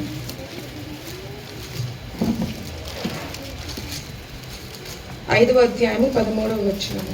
మీలో ఎవరికైనా శ్రమ సంభవించినేమో ప్రార్థన చేయవచ్చు. అతడు ప్రార్థన చేయవలెను. ఎవరికైనాను సంతోషం కలిగిన అతడు కీర్తనలు పాడవలెను. మీలో ఎవడైనను రోగి అయి ఉన్నాడా, అతడు సంఘపు పెద్దలను పిలిపింపవలెను. వారు ప్రభువు నామమున అతనికి నూనె రాచి అతని కొరకు ప్రార్థన చేయవలెను. చాలండి. అంటే 4వది ఎవరి గురించి ప్రార్థన చేయాలంటున్నారు? ఇది 4వది అన్నిటికన్నా వీకెస్ట్ ఫింగర్ అంటాం, బలహీనమైన వేలు. అంటే ఎవరైనా మనకన్నా బలహీనులుగా ఉన్నవారైనా, రోగులైనా, డేంజర్లో ఉన్న వాళ్ళైనా, అవసరాలు కావాల్సిన వాళ్ళైనా, వాళ్ళందరి గురించి మనం జ్ఞాపకం చేసుకోవాలి. 5వది చిటికెన వేలు. ఫిలిప్పీలకు రాసిన పత్రిక 4వ అధ్యాయము 6వ వచనం. దేని గురించి చింతింపకుడు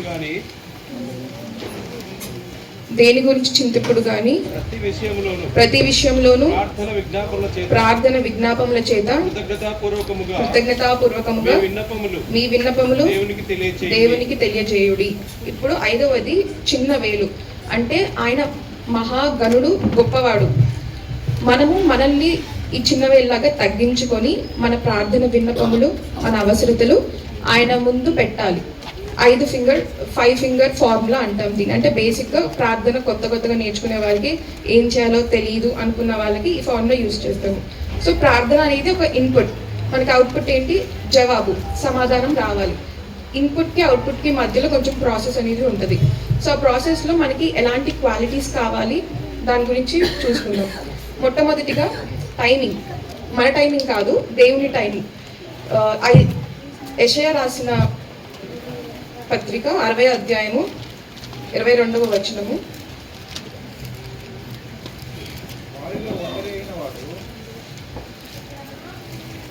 యెషయా రాసిన పత్రిక 60వ అధ్యాయము. వారిలో ఒంటరి అయిన వాడు 1000 మంది అగును, ఎన్నిక లేనివాడు బలమే జనమునగును. యెహోవానగు నేను తగిన కాలమున ఈ కార్యము త్వరపెట్టదు. ఇందాక చూసుకున్నాం కదా, 3-4 టైమ్స్ ఈ వాక్యం చూసుకున్నాము. అంకుల్ అంతా నాది కాపీ చేసేస్తున్నాడు అని ఫీల్ అయ్యాను. యెహోవానగు నేను తగిన కాలమందు ఈ కార్యమును త్వరపెట్టుదును. అంటే సరైన సమయము ఆయనకి ఏదో తెలుసు. The lord will make it happen at the right time అని ఇంగ్లీష్లో ఉంటుంది. It's one of my favourite words అన్నమాట. సరైన సమయమందు నేను ఈ కార్యం మీకు తలపెట్టుదును. అంటే మనం అనుకుంటాము ఇంకా అవ్వట్లేదు, ఇంకెంతసేపు వెయిట్ చేయాలి, ఇంకెన్ని రోజులు వెయిట్ చేయాలి అని అనుకుంటాము. కానీ ఆయన ఆలస్యం చేయట్లేదు. మనము సహనము లేని వారమై ఉన్నాము. అయితే నిజమే, మన బాధ మనకు తెలుస్తుంది, ఎవరి నొప్పి వాళ్ళకు ఉంటుంది. కానీ మనము మన బాధని నమ్ముకోకూడదు, మన నొప్పిని నమ్ముకోకూడదు, ఆయన ప్రణాళికను నమ్మాలి. Trust his plan, not your pain. And అయితే ఒక మాట చెప్తాను. లాస్ట్ మంత్ నేను జాయిన్ అయ్యాను ఉద్యోగంలో. సో అంటే టోటలీ డిఫరెంట్. నేను ఈ ఉద్యోగం ఎట్లానో వచ్చేసింది నాకు అట్లా. సో స్టార్టింగ్ కొన్ని డేస్, ఒక 2-3 వీక్స్ నాకు చాలా అంటే స్ట్రెస్ ఫీల్ అయ్యాను. అంటే this is not what I wanted, out of place అని ఫీల్ అయ్యాను. బట్ నేను ఒకసారి కళ్ళు మూసుకొని నేను అక్కడే ప్రార్థన చేసుకున్నాను. దేవా, నీ చిత్తమయ్యే నేను ఇక్కడ ఉన్నానా, లేదా నా ఆశ వలన డబ్బు మీద ఆశ కలిగి నేను ఇక్కడ ఉన్నానా, నాకు సమాధానం దయచేయను అని అనుకున్నప్పుడు, లాస్ట్ ఇయర్ నేను ఏదైతే వాక్యం ఒకటి పర్టికులర్గా స్ట్రెస్ చేసి చెప్పానో అదే వాక్యం సడన్గా నా మైండ్లో తట్టింది. రోమీలకు రాసిన పత్రిక 8వ అధ్యాయము 18వ వచనము.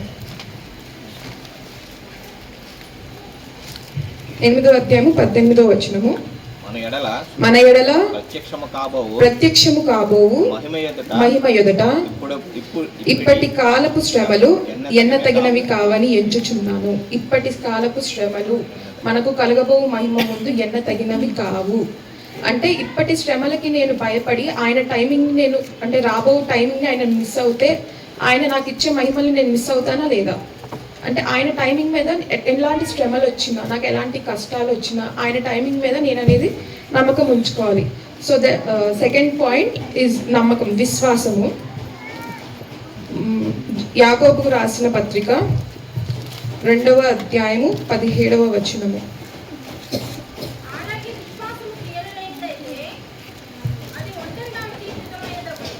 విశ్వాసం లేని క్రియ లేని విశ్వాసము అది ఒంటిగా ఉండి, అలాగే విశ్వాసము క్రియ లేనిదైతే అది ఒంటరిగా ఉండి మృతము అగును. అంటే విశ్వాసం లేని క్రియ మృతమైనది, ఉపయోగం లేదు, చచ్చిపోయింది అన్నట్టు. అయితే ఒక ఎగ్జాంపుల్ చెప్తాను. నార్మల్గా అమెజాన్లో ఆర్డర్స్ చేస్తారా? అందరూ అమెజాన్లో షాపింగ్ చేస్తారా? మనం ఒకటి ఆర్డర్ చేసాము అంటే ఇటువైపు ఒక ప్రార్థన చేసుకున్నాము. మనం ఎప్పుడైతే ప్రార్థన చేస్తామో ఆ మూమెంట్లోనే దేవుడు అది ప్యాక్ చేసేసి ఉంచుతాడు. కానీ మనకి డెలివరీ చేసే డేట్ మనకి చెప్పడు. ఓన్లీ అడ్రస్ ఫెయిత్ స్ట్రీట్, అంటే ఒక విశ్వాసపురం, ఓన్లీ ఆ స్ట్రీట్లోకి డెలివర్ చేస్తారు. ఇంకా మనము వేరే చుట్టుపక్కల ఎక్కడున్నా అది డెలివర్ అవ్వదు.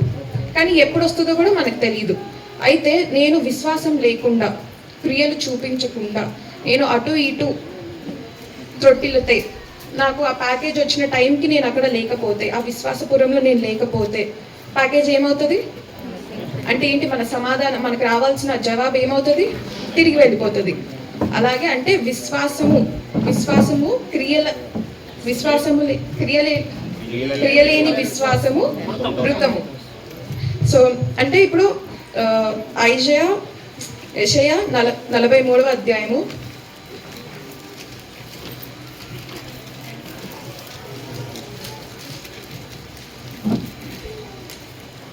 18వ వచనము. మునిపటి వాటిని జ్ఞాపకము చేసుకొనకుడి, పూర్వకాలపు సంగతులు తలంచుకొనకుడి. ఇదిగో నేనొక నూతన క్రియ చేయుచున్నాను. చాలండి. ఇదిగో నేనొక నూతన క్రియ చేయుచున్నాను అంటే మనకి పాస్ట్లో జరిగినవన్నీ మర్చిపోయి నూతనంగా జరగబోయే వాటి మీద మనం కాన్సన్ట్రేట్ చేయాలి. అంటే పాతవి ఎన్నో జరుగుంటాయి, మనకి ఎన్నో నష్టాలు ఉంటాయి, శ్రమలు ఉంటాయి, ఓకే. అవన్నీ మనం మర్చిపోయి మనం దేవుని టైమింగ్ మీద నమ్మకం కలిగి, ఆయన సమయమందు నమ్మకం కలిగి ఉంటేనే ఆయన మహిమ మనకు కలుగుతుంది. ఆయన నూతన క్రియలు మనకి జవాబు ద్వారా మనకి తెలుస్తాయి అన్నమాట. మూడవది నా ఫేవరెట్ థింగ్, వెయిటింగ్. వేచి ఉండడం. ఇందాక ఇది చదివాను కదండి, నా ప్రామిస్ కార్డ్. కీర్తనలు 27వ అధ్యాయము 14వ వచనము. యెహోవా కొరకు కనిపెట్టుకొని ఉండుము, ధైర్యము తెచ్చుకొని నీ హృదయమును నిబ్బరంగా నుంచుకొనుము. చాలండి. యెహోవా కొరకు కనిపెట్టుకొని ఉండుము. ఇది నాకు చాలా అవసరమైన టైంలో ఈ వాగ్దానం అనేది నాకు వచ్చింది. అంటే నేననే కాదు, మనందరం ఇప్పుడు ఒక వెయిటింగ్ పీరియడ్లోనే ఉన్నాము. ఏదో గొప్ప కార్యం జరగాలని వెయిటింగ్ పీరియడ్లోనే ఉన్నాము. ఎప్పుడైతే మనము ప్రార్థన చేస్తామో, మనకి జవాబు లభించాలో, ఈ మధ్య అంతా ఒక ప్రాసెస్ ఉంటుంది. ఆ ప్రాసెస్ అంతా ఏంటి? అందులో వెయిటింగ్ పీరియడ్ అనేది కూడా ఒక భాగమే. వేచి ఉండాలి, కొంతకాలం మనం వేచి ఉండాలి. సో దేవుని దృష్టిలో ఏ కాలం అనేది వ్యర్థం అవ్వదు. మనము ప్రార్థన చేస్తున్నా అది వ్యర్థం అవ్వదు, వేచి ఉంటున్నా వ్యర్థం అవ్వదు, ఏం చేస్తున్నా కానీ అది వ్యర్థం అవ్వదు. మనం అనుకోవచ్చు ఈ వెయిట్ చేస్తూ ఆయన టైం కోసం నమ్మకం ఉంచుకొని వెయిట్ చేస్తూ ఒక కష్టాలు, ఒక స్ట్రెస్ లెవెల్స్ మనకు పెరిగిపోతాయి. స్ట్రెస్ అనే నీళ్ళలో మనం మునిగిపోతున్నామని అనుకోవచ్చు. కానీ అప్పుడు మనం ఒక మాట గుర్తుపెట్టుకోవాలి, మనల్ని రక్షించిన దేవుడు నీటి పైన నడిచిన దేవుడు. When you feel like you are drowning in the water of stress, remember our Savior has walked on the water. నీళ్ళ మీద నడిచిన దేవుడు మనం నీళ్ళ లోపల మునిగిపోతుంటే మనల్ని మునిగిపోనిస్తాడా? చేయి పట్టుకొని లేపడా? సో వెయిటింగ్ పీరియడ్ అనేది అంత ఇంపార్టెంట్. మనం ఎప్పుడైతే ఆయన ముందు మోకరిస్తామో, సమస్తం అర్పించి మోకరిస్తామో, ఆయన మన కొరకు నిలబడి ఉంటాడు. ఎప్పుడైతే ఆయన నిలబడతాడో మన ఎదురు ఎవరు నిలబడలేరు. రోమీలకు రాసిన పత్రిక 12వ అధ్యాయము 12వ వచనము. నిరీక్షణ గలవారై సంతోషించుచు శ్రమయందు శ్రమయందు ఓర్పు ఓర్పు గలవారై ప్రార్థనయందు ప్రార్థనయందు పట్టుదల కలిగి ఉండుడి. నిరీక్షణ గలవారై సంతోషించుచు శ్రమయందు ఓర్పు గలవారై ప్రార్థనయందు పట్టుదల కలిగి ఉండుడి. నిరీక్షణ కలిగి ఉండమని మనకి సెలవిస్తున్నారు ఇక్కడ. అయితే బైబిల్లో మెయిన్గా ఎవరు ఎంతసేపు వెయిట్ చేశారో ఒక 2-3 పేర్లు చెప్పండి. లైక్ విశ్వాసానికి తండ్రి అని ఎవరిని అంటారు? అబ్రహాం. ఆయన ఎన్ని ఇయర్స్ వెయిట్ చేశాడు? అలా కొన్ని ఎగ్జాంపుల్స్ ఇంకా చెప్తాం. అక్కడ నిన్న క్వశ్చన్ పేపర్ లీక్ అయింది చెప్పండి. ఇంకా హన్నా ఇంకా ఇంకా ఎవరు వెయిట్ చేశారు ఎక్కువ? యోసేపు, యాకోబు, ఎలిజబెత్, ఎస్తేరు. ఓకే, ఎవరండి? రెబెకా. అయితే మనము ఇట్లా వెయిట్ చేస్తూ మనకి భయం అనేది కలుగుతుంది. ఏదో ఒక మూమెంట్లో అవుతుందా అవ్వదా, ఇది నిజంగా దేవుడి చిత్తంలో ఉందా, నేనే పొరపడి ఇదే నేను దేవుడి చిత్తం అనుకొని నేనే చేసేస్తున్నానా, భయం అయితే కలుగుతుంది. అవుతుందో అవ్వదు అని ఆలోచన అయితే మనకు ఉంటుంది. సో ద్వితీయోపదేశ కాండము 31వ అధ్యాయము 8వ వచనము.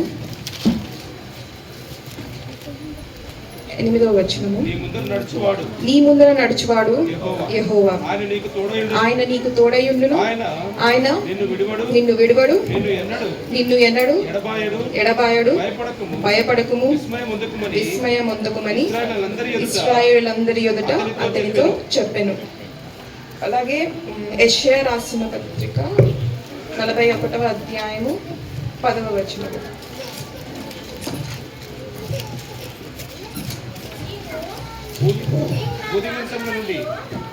నేను నీతో చెప్పి ఉన్నాను. అక్కడి నుంచి నేను నీతో చెప్పి ఉన్నాను, నీకు తోడై ఉన్నాను, భయపడకుము, నేను నీ దేవుడనై ఉన్నాను, దిగులు పడకుము, నేను నిన్ను బలపరుతును, నీకు సహాయము చేయువాడను నేనే. అంటే ఏమంటున్నారు? భయపడమంటున్నారు, భయపడొద్దు అంటున్నారు. భయపడకుము, నేను నీకు తోడై ఉన్నాను, నీకు అన్ని విషయంలో నిన్ను విడవను, ఏ విషయంలో కూడా నిన్ను విడవను, అన్ని విషయంలో నీకు తోడై ఉంటాను. అంటే మనం వెయిట్ చేస్తున్నా కూడా, కార్యం జరగకపోయినా కూడా మనం అనేది భయం చెందకూడదు. సో నెక్స్ట్ యోహాను 16వ అధ్యాయము 33వ వచనము. నా యందు మీకు సమాధానం కలుగునట్లు మీ మాటలు మీతో చెప్పుచున్నాను. లోకములో మీకు శ్రమ కలుగును, అయినను ధైర్యము తెచ్చుకొనుడి, నేను లోకమును జయించి ఉన్నానని. లోకాన్ని జయించిన దేవుడే మనకి తోడై ఉన్నాడు. మనకి భయపడొద్దు, నిన్ను విడువను, నిన్ను ఎడబాయనని మనకి వాగ్దానం ఇచ్చాడు. దేని గురించి భయపడతాం మనము? అన్ని విషయాల్లో మనకి భయమే. జనరల్గా ఏ విషయమైనా భయమే. ఇక్కడి నుంచి ఇక్కడికి రావడానికి నాకు ఇంత భయము, ఏమైపోతాము? జస్ట్ ఆ భయం అనేది మనకి ఇన్బిల్ట్ డిఫాల్ట్గా ఉంటుంది, కానీ పిరిగితనం మనకి దేవుడు ఇవ్వలేదు. ఏ విషయంలో కూడా మనం భయపడొద్దు. లోకాన్ని జయించిన దేవుడే మనకి తోడై ఉన్నాడు. అయితే 4వది దేవుని చిత్తము. ఎఫెసీయులకు రాసిన పత్రిక 5వ అధ్యాయము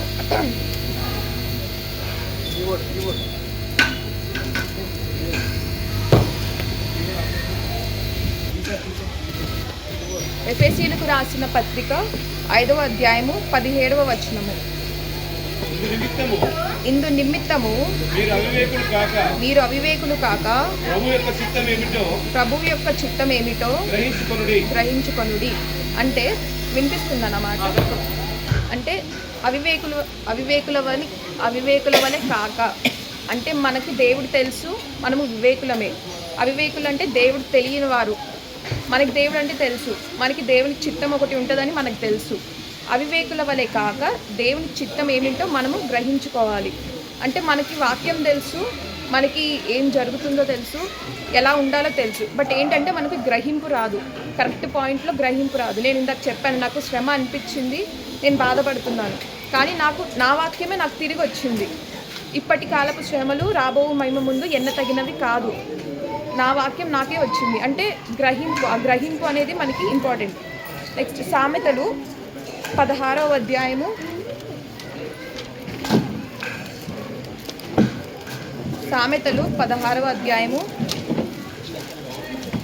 3వ వచనము.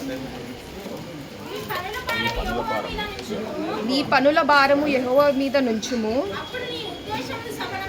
అప్పుడు నీ ఉద్దేశము సఫలమగును. చాలు నీ పనుల భారము ఎవరి మీద ఉంచాలి? యెహోవా మీద ఉంచాలి. అప్పుడు మన ఉద్దేశములు అనేవి సఫలం అవుతాయి. అంటే మనకి చాలా ఆలోచనలు ఉంటాయి, చాలా తలంపులు ఉంటాయి, మన స్టైల్ ఆఫ్ డూయింగ్ వేరుంటుంది. కానీ ఎప్పుడైతే మనం అవన్నీ దేవుని యందు ఉంచుతామో, ఆయనకి సమర్పిస్తామో, ఆయన చిత్తం ఏంటో తెలుసుకుంటామో అప్పుడే మన పనులు అనేవి సఫలం అవుతాయి. ఇర్మియా 29:11. ఇర్మియా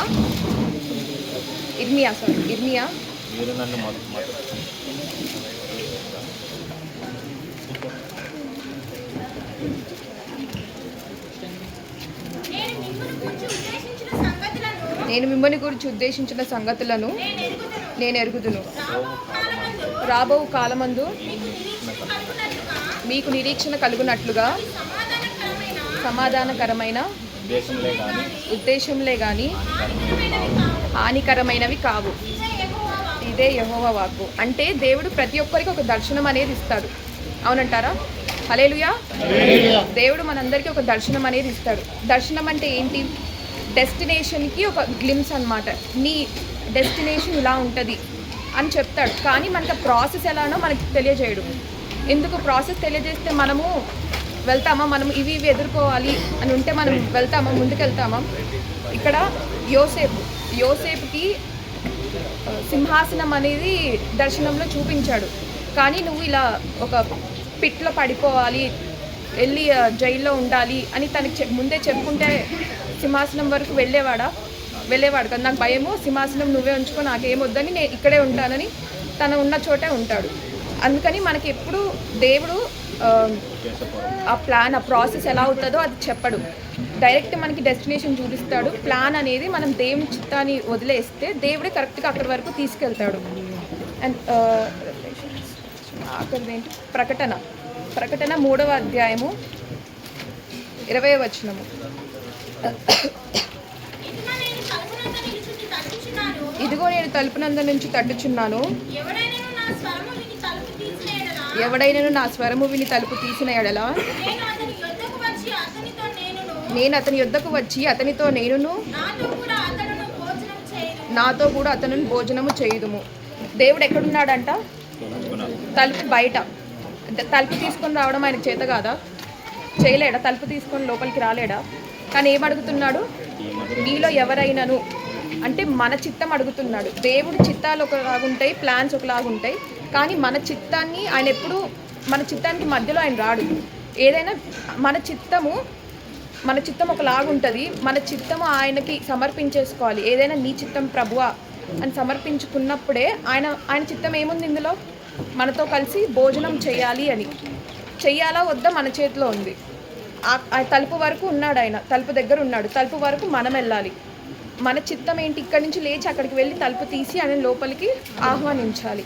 ఆహ్వానిస్తే ఆయన మనతో భోజనము చేస్తాడు. ఆయన చిత్తము సఫలం అవుతుంది అప్పుడు. అలాగే 5వది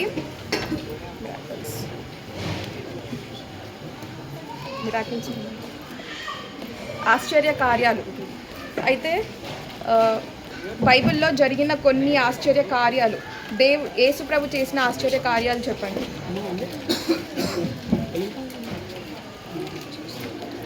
దేవుడు బైబిల్లో చేస్తే కొన్ని ఆశ్చర్య కార్యాలు చెప్తాం. 5 రొట్టెలు 2 చేపలు, ఇంకా ద్రాక్షారసం ఫస్ట్, లాజర్ని లేపాడు. అయితే ఇన్ని చేయగలిగిన దేవుడు ఈ 4 గోడల మధ్య ఒక సంఘాన్ని లేపలేడంటారా? డెఫినెట్లీ చేయగలుగుతాడు కదా. ఆయనకి ఎంతసేపు? కానీ ఇంత సమయం ఎందుకు వెయిట్ చేస్తున్నాము? ఆయనకు ఒక ప్రణాళిక ఉంది. ఆయన మన విశ్వాసాన్ని పరీక్షించే కాలంలో మనం ఉన్నాము, వెయిట్ చేసే కాలంలో మనం ఉన్నాము. అంటే జరుగుతుంది, డెఫినెట్గా జరుగుతుంది. పరిచర్య అనేది ఆగదు, ఎక్కడ ఆగదు. మనం అనుకుంటే, మీరు అనుకుంటే ఆగదు. కానీ ఏంటి, ఆయన మన ఎంత విశ్వాసం ఉంది. అబ్రహాము కుమారుణ్ణి అక్కడ బలిపీఠం వరకు తీసుకెళ్ళాడు, కానీ బలి అర్పించడానికి అలౌ చేశాడా? చేయలేదు. మనల్ని కూడా ఎడ్జ్ వరకు తీసుకెళ్తాడు, కానీ సహాయం చేసేవాడు ఆయనే. ఆయన చిత్త ప్రకారం జరుగుతుంది. 6వది, హల్లెలూయా హల్లెలూయా. 6వది, దేవుని నామానికి చెడ్డ పేరు తెచ్చేవారము. ఎంతమంది దేవుని నామానికి చెడ్డ పేరు తెచ్చేవారు? ఎంతమంది మనం దేవుని నామానికి చెడ్డ పేరు తెచ్చేవారుగా ఉన్నాము? ఎవ్వరు. అందరూ మంచి పేరు తెచ్చేవాళ్ళలాగే ఉన్నారా? I'll prove you wrong in few minutes. అయితే ఒకరోజు ఆదివారము పొద్దున పూట నేను చర్చ్కి వస్తున్నాను. బస్ ఎక్కాను. బస్లో లేడీ కండక్టర్ అండ్ ఇంకొక ప్యాసింజర్ లేడీ, వాళ్ళిద్దరికి ఏదో ఫైట్ జరిగింది. సో ఆ ప్యాసింజర్ ఆవిడ కొంచెం కమాండింగ్గానే ఉంది, గంభీరంగానే మాట్లాడుతుంది. ఈవిడ సైలెంట్గా ఉన్నా కూడా ఈవిడ కొంచెం మాట్లాడుతూ ఉంది. అయితే వెనకాల ఇంకా వేరే లేడీస్ కూర్చున్నారు. వాళ్ళు ఒక 2-3 సెంటెన్సెస్ చెప్పారు. అమ్మ, నువ్వు చర్చ్కి వెళ్ళి వచ్చావు, మీ దేవుడు ఇదే నేర్పించాడా? ఈ సంఘంలో ఇదే వాక్యం జరుగుతుందా? నువ్వు క్రైస్తవురాలేనా? ఈ 3 విషయాలు అన్నారు. గొడవ ఎవరెవరికి జరుగుతుంది? ఆ 2 స్త్రీలకి. ఎవరు గట్టిగా మాట్లాడుతున్నారు? అక్రైస్తవురాలు. ఎవరి నామానికి చెడ్డ పేరు వచ్చింది? దేవుని నామానికి. అంటే ఇలా మనకు తెలియకుండానే, రియలైజ్ అవ్వకుండానే, అంటే ఆ మూమెంట్లో నేను చాలా స్టన్ అయిపోయిన, అలానే చూస్తున్నాను. అంటే టాపిక్ ఏం జరుగుతుంది? మాకు సౌమ్య అక్క యవనస్తులందరికీ చెప్తుంది, అల్లరితో కూడిన ఆటపాటలు దేవునికి ఇష్టం లేదు. దేవుని సన్నిధానంలో ఆనందించడానికి, అల్లరి చేయడానికి ఒక చిన్న డిఫరెన్స్ ఉంది. అది మనకి తెలియాలి. ఫిలిప్పీలకు రాసిన పత్రిక 3వ అధ్యాయము 19వ వచనము.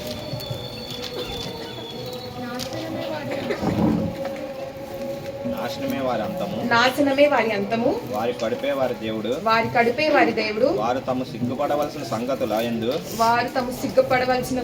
యందు అతిశయపడుచున్నారు, భూసంబంధమైన వాటి యందే మనసుంచుచున్నారు. ఇది దేవుని సృష్టి. నేను దీన్ని ఎలా చూసుకోవాలి? పవిత్రంగా చూసుకోవాలి, క్లీన్గా చూసుకోవాలి. నా ఇంటర్నల్గా, నా అవుటర్ అపియరెన్స్ ఎంత క్లీన్ ఉంటుందో, నా మనసు ఎంత క్లీన్ ఉంటుందో, everything has to be clean. And అంటే దేవుని సృష్టిని మనం ఎంత గొప్పగా చూసుకోవాలి.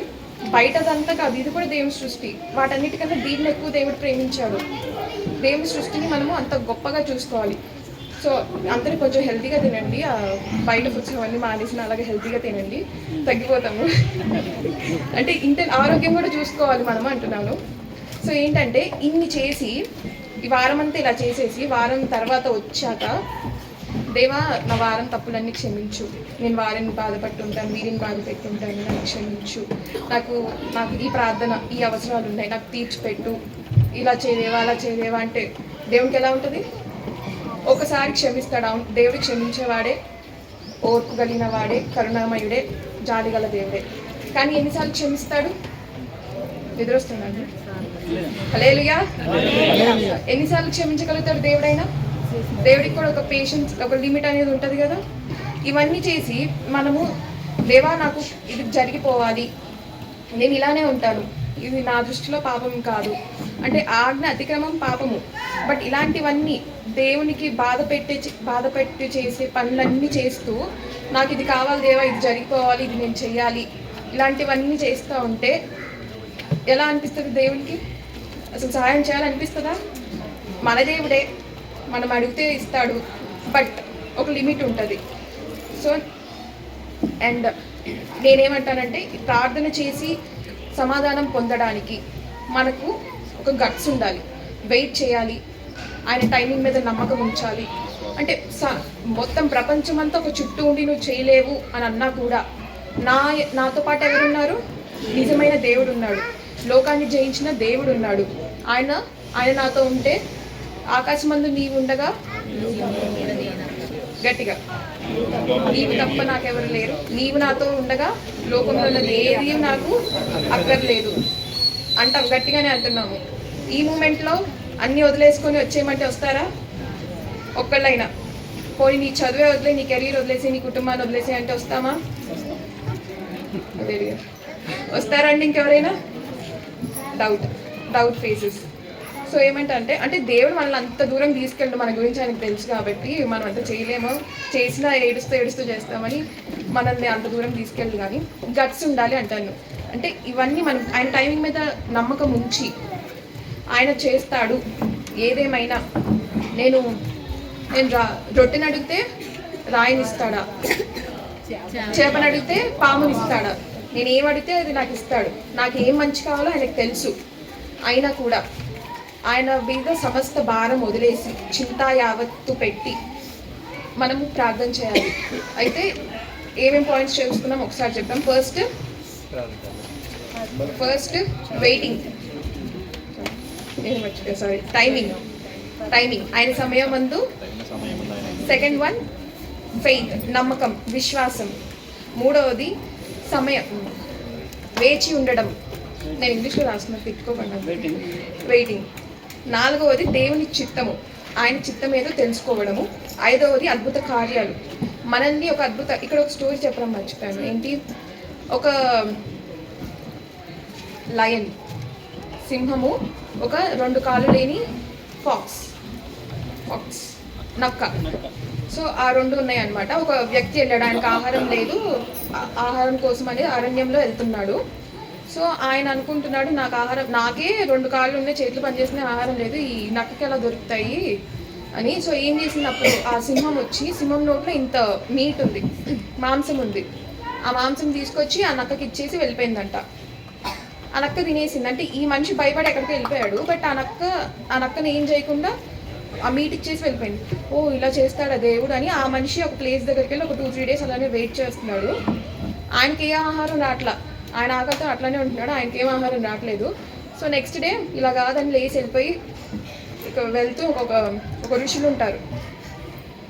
ఆ ఋషి దగ్గరికి వెళ్తే ఆయన ఏమన్నాడు, నిన్ను దేవుడు నక్క వలె కాదు సింహం వలె చేయాలనుకుంటున్నాడు, నువ్వు నక్క పొజిషన్లోనే ఉన్నావు, దేవుడు నిన్నేమో సింహపు పొజిషన్లో చూద్దాం అనుకుంటున్నాడు అని. అర్థమైందండి? దేవుడు మన ద్వారా కార్యాలు జరిగించాలనుకుంటున్నాడు, మనమేమో కార్యాలు ఎప్పుడు జరుగుతాయని వెయిట్ చేస్తున్నాము. దేవుడు మన ద్వారా కార్యాలు, అద్భుత కార్యాలు చేసేసి నలుగురికి సాక్షులుగా నిలబెట్టాలని మనల్ని అలా ప్రిపేర్ చేస్తుంటే మనం ఇక్కడే ఉంటున్నాము. ఆయన తలగా ఉంచుదాం అనుకుంటున్నాడు, మనం తోకగానే ఉంటున్నాము. అలాగే ఇంకా 6వది దేవుని నామానికి చెడ్డ పేరు తెచ్చేవారిలాగా లేకుండా. ఎప్పుడైతే మన ప్రార్థనలు ఓకే, మనము మనస్ఫూర్తిగా చేస్తాము, కన్నీటితో చేస్తాము, ఓకే. బట్ ఎప్పుడైతే మనము నలుగురి గురించి, ఇందాక చెప్పాను 5 ఫింగర్ రూల్, ఒక సాక్ష్యం చెప్తాను. సో ఇన్ఫోసిస్ బస్ స్టాప్ దగ్గర ఒక వ్యక్తి ఒక సింగిల్ పీస్ ఆఫ్ క్లోత్ కూడా లేకుండా ఇట్లా ముడుచుకొని ఒక మూలకున్నాడు. నేను బస్ లోపల ఉన్నాను, నేనేం చేయలేను. ఆ మూమెంట్లో నేను వెళ్ళి ఏం చేయలేను. సో ఒక 7 days కంటిన్యూస్గా నేను ఆయన ప్రార్థనలో జ్ఞాపకం చేసుకున్నాను. లాస్ట్ ఫ్రైడే సేమ్ పొజిషన్లో ఆయన ఉన్నాడు, బట్ విత్ ఫుల్ క్లాత్స్, పాత బట్టలే కానీ మొత్తం బట్టలతో ఉన్నాడు. అంటే మన ఒక్కరి ప్రార్థన చాలు ఒకరి మనిషి జీవితాన్ని బాగు చేయడానికి. అంటే అలాంటి వీకెస్ట్ పీపుల్ గురించి కూడా మనం మన ప్రార్థనలో జ్ఞాపకం చేసుకోవాలి. సో ఎప్పుడైతే మన ప్రార్థనలో ఆయన సమయము అందు విశ్వాసం ఉంచి, ఆయన సమయం కొరకు వెయిట్ చేస్తూ, ఆయన చిత్తానికి సమస్తము అర్పించేసి, ఆయన మనల్ని ఒక ఆశ్చర్య కార్యంగా జరిగించుకుంటాడు అని నమ్మి, ఆయన నామానికి చెడ్డ పేరు తెచ్చివారిగా మనం లేకపోతే, మనకి సరైన సమయంలో ఆయన మన కోసం ఉంచిన ప్రణాళిక మన యందు నెరవేరుతుంది. ఈ చిన్న వాక్యం దేవుడు దీవించినగా. నా సమస్త సంపద నీకిచ్చిన చాలునా, యేసు నీదు మేలులకై నీ బదులుగా ఏమిత్తును, నా జీవమే యాగముగా అర్పించిన చాలునా.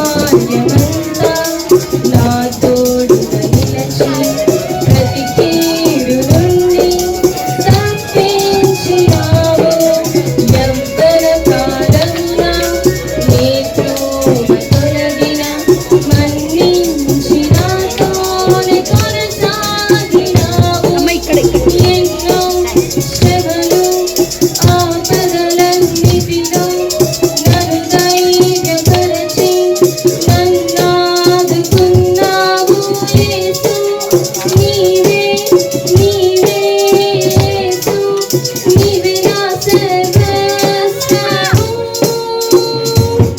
నా జీవిత కాలమంతా నిన్ను కీర్తించిన చాలునా నా సమస్త సంపద నీకిచ్చిన చాలునా